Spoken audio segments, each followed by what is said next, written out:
they do. Jackie Dean. Thank you, Mr. Chair.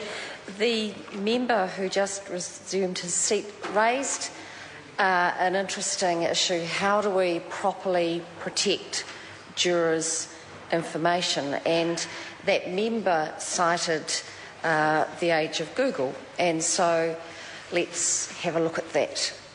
So if I wanted to, and if I was allowed to, I could Google that member right now on my iPhone.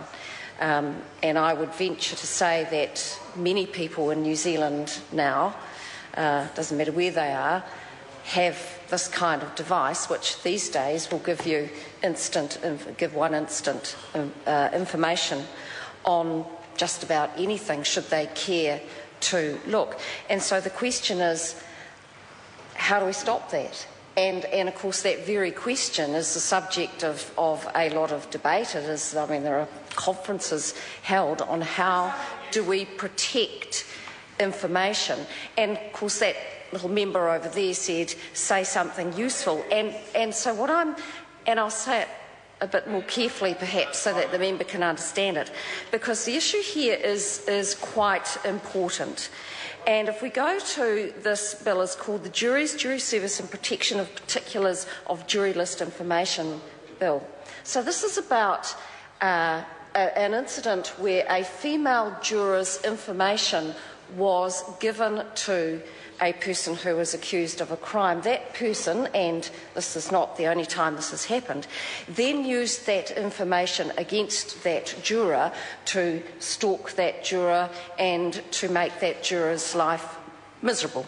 So that member across the other side of the House can chip away, get it? Can chip away, but actually this is quite an important issue, and Part 2 of the bill, I believe, makes a very serious and good attempt to protect the particulars of jurors, particularly female women jurors who up until now, until the passage of this bill, have been in a way victimised and vulnerable to those people against who they are sitting who have been accused of a crime. So, Mr. Chair, currently a jury list has to contain things like the name, the occupation, the date of birth and full address of its potential jurors.